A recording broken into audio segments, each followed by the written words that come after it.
விழுப்புரம் மாவட்டம் விக்கிரவாண்டியில் பள்ளி கழிவு நீர் தொட்டியில் விழுந்து உயிரிழந்த சிறுமியின் உடல் தற்போது பெற்றோரிடம் ஒப்படைக்கப்பட்டது. இது பற்றிய மேலும் விவரங்களை தருகிறார் நமது செய்தியாளர் சிவச்சந்திரன்.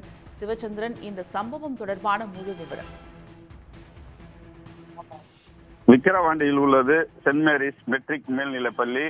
அதாவது இந்த பள்ளியில்தான் எல்கேஜி படிக்கும் மாணவி, அதாவது 3 வயது குழந்தை தான் நேற்று அந்த பள்ளியில் உள்ள கழிவு நீர் தொட்டியில விழுந்து உயிரிழந்தது.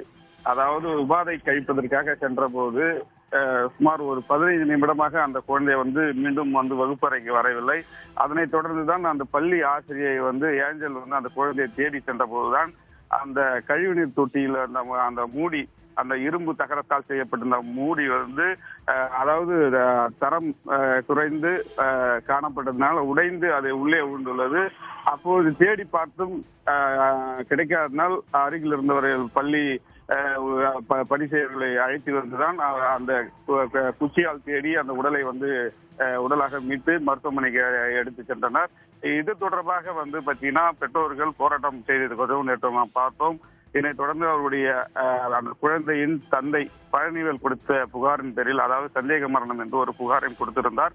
அந்த புகாரின் அடிப்படையில தான் விக்கிரவாண்டி போலீசார் பள்ளியினுடைய தாளாளர் எமில்டா, முதல்வர் டொமினிக் மேரி, வகுப்பாசிரியர் ஏஞ்சல் ஆகிய 3 பேர் மீதும் அதாவது சந்தேக மரணம் என்று பதிவு செய்திருந்தது. மேலும் கவனக்குறைவாக இருந்தது என்ற பிரிவின் கீழ் வழக்கு பதிவு செய்து நள்ளிரவு 3 பேரையும் 2 மணி அளவில் கைது செய்து அவர்களை தற்போதுதான் நீதிமன்றத்திற்கு விசாரணை செய்து முடிந்து நீதிமன்றத்தில் ஆஜர்படுத்துக்காக விக்கிரவாண்டி நீதிமன்ற நீதிபதி சத்யநாராயணன் முன்னில் ஆஜர்படுத்துக்கு அழைத்து சென்றுள்ளார்.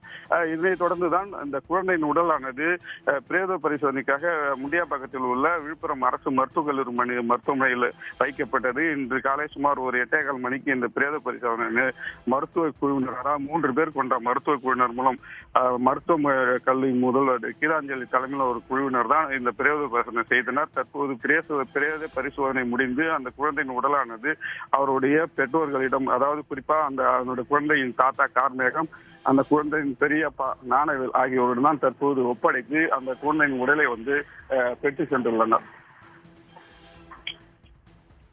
விவரங்களுக்கு நன்றி சிவச்சந்திரன். உடனுக்குடன் செய்திகளை தெரிந்து கொள்ள சன் நியூஸ் பெல் ஐகானை கிளிக் பண்ணுங்க.